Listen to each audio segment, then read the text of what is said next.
نحمده ونصلي على رسوله الكريم أما بعد فأعوذ بالله السميع العليم من الشيطان الرجيم بسم الله الرحمن الرحيم قال الرسول الأمين صلى الله تعالى عليه وآله وسلم لأصحابه من تعدون فيكم الشديد قالوا يا رسول الله نعد فينا الشديد الذي يسرع الناس قال رسول الله صلى الله تعالى عليه وسلم ليس الشديد بالسرعة إنما الشديد الذي يملك نفسه عند الغضب۔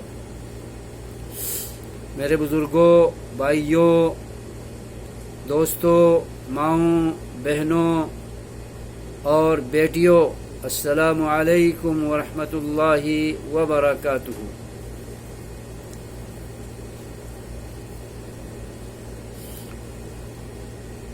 اجالا چاندنی امید چینل سے میں آپ سے مخاطب ہوں۔ آپ تمام حضرات سے، خواتین سے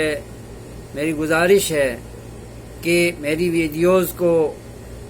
غور سے سنیے، استفادہ کیجیے اور سبسکرائب کیجیے، کمنٹ کیجیے، لائک کیجیے اور اسلامی تعلیمات کو سب لوگوں تک پہنچانے میں اپنا اپنا حصہ ڈالیے۔ اللہ آپ سب کو جزائے خیر عطا فرمائے، آمین رب العالمین۔ میرے بزرگوں، بھائیوں، دوستوں، ماؤں، بہنوں اور میری بیٹیوں، آج کی مختصر بیٹھک میں میں آپ سے ایک مختصر سی بات کر کے اجازت چاہوں گا۔ ایک دفعہ رسول پاک صلی اللہ تعالی علیہ وسلم نے اپنے صحابہ میں بیٹھے ہوئے تعلیم کی غرض سے سوال کیا کہ میرے ساتھیوں، مجھے یہ بتاؤ کہ تم اپنے ماحول میں، اپنے معاشرے میں، اپنے طور پر، اپنے خیال میں کس شخص کو پہلوان سمجھتے ہو؟ تو صحابہ کہنے لگے، اللہ کے رسول، بس ہم پہلوان اسی کو جانتے ہیں جو اکھاڑے میں کشتی لڑتے ہوئے کسی کو پچھاڑ دے، اپنے مد مقابل کو گرا دے اور اس پر چھا جائے اور اس پر فاتح ہو جائے، ہم اسی کو پہلوان سمجھتے ہیں۔ اللہ کے رسول صلی اللہ علیہ وسلم نے فرمایا، یہ تو دنیاوی پہلوان ہے، یہ لوگوں کی نظر میں پہلوان ہے، اللہ اور رسول کی نگاہ میں، دین کی نگاہ میں سچا، بڑا اور نامور پہلوان وہ ہے جو یملک نفسہ عند الغضب، جو لوگوں کو پچھاڑے، وہ اللہ اور رسول کی نگاہ میں، اسلام اور دین کی نگاہ میں پہلوان نہیں ہے۔ پہلوان اللہ اور رسول کی نگاہ میں، رب کی نگاہ میں، دین کی نظر میں وہ انسان ہے جو کنٹرول کرتا ہے اپنی خواہشات پر، اپنے نفس پر، اپنی جان پر، اپنے غصے پر، اپنے جذبات پر کنٹرول کر کے اللہ تبارک و تعالی کی رضا حاصل کرتا ہے۔ جو غصے کے وقت غصے کو پی جاتا ہے اور غصے کے نتیجے میں وہ رب کی نافرمانی نہیں کرتا، وہ کسی پہ ظلم نہیں کرتا، وہ کسی کو گالم گلوچ سے اپنی زبان کو پلید نہیں کرتا، وہ غصے میں آ کر اپنا گھر نہیں اجاڑتا، اپنی بیوی کو طلاق نہیں دیتا، وہ کسی کو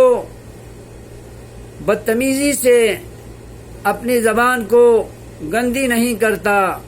وہ اخلاق کے دائرے میں رہ کر غصہ پی جاتا ہے، غصے کو ٹھنڈا کرتا ہے اور شیطان کو خوش کرنے سے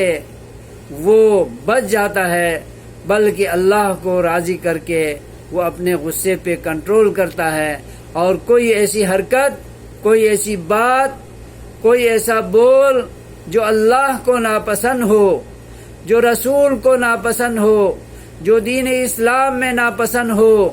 جو معاشرے میں اس کی تذلیل، تحقیر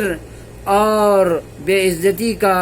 سبب بنے، وہ ایسی حرکت سے باز آتا ہے غصے میں، اور ایسے بولنے سے اپنے آپ کو کنٹرول میں رکھتا ہے، غصے کو برداشت کرتا ہے، اور اس کے نتیجے میں وہ بد تہذیبی پہ نہیں اترتا، بدتمیزی پہ نہیں اترتا، کسی کا حق نہیں مارتا، کسی کو خواہ مار پیٹ کرتے ہوئے وہ ظالم اپنے آپ کو نہیں بناتا، بلکہ وہ اپنے نفس پہ کنٹرول کر کے اللہ کی نگاہ میں بہت بڑا پہلوان اور بہت بڑا فاتح اپنے آپ کو بناتا ہے، رب کو راضی کر کے، رسول کو راضی کر کے، دین اسلام کو راضی کر کے وہ اپنے آپ کو پہلوان بناتا ہے، اور شیطان لعین جیسا مردود کو خوش نہیں کرتا، کیونکہ غصے سے شیطان خوش ہوتا ہے، شیطان خوشی مناتا ہے، شیطان انسان کے غصے پر جشن مناتا ہے، کیونکہ غصہ دلا کر اس نے اللہ اور رسول کی نافرمانی کرانا ہوتی ہے، اللہ رسول کی بغاوت کرانی ہوتی ہے، اللہ رسول کی سرکشی کرانی ہوتی ہے، اللہ رسول کی ناپسند باتوں کو اس کی زبان سے کہلوانی ہوتی ہے، اللہ رسول کو جو کام ناپسند ہیں، جو گناہ ناپسند ہیں، وہ غصے کی حالت میں اس سے کرانے کی کوشش کرتا ہے، لیکن وہ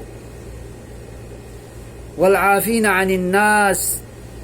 والکاظمین الغیظ والعافین عن الناس ان اللہ یحب المحسنین پر عمل کرتے ہوئے کہ جو غصے کو پی جاتے ہیں اور لوگوں کو معاف کر دیتے ہیں، لوگوں کی غلطیوں کو معاف کر کے محسنین میں اپنا نام لکھواتا ہے، تو ایسے انسان کو اللہ تبارک و تعالی پسند کرتا ہے، اور نامور، سچا اور بڑا طاقتور پہلوان اللہ کی نگاہ میں اسے لقب مل جاتا ہے، نام مل جاتا ہے۔ اللہ تبارک و تعالی ہمیں دینی پہلوان بنائے، ہمیں اسلامی پہلوان بنائے، ہمیں رحمانی پہلوان بنائے، ہمیں محمدی پہلوان بنائے، اور شیطانی پہلوان بننے سے، شیطانی بول کر اللہ کو ناخوش کرنے والا پہلوان بننے سے اللہ تعالی ہمیں بچائے۔ آمین رب العالمین۔ والسلام علیکم ورحمۃ اللہ وبرکاتہ۔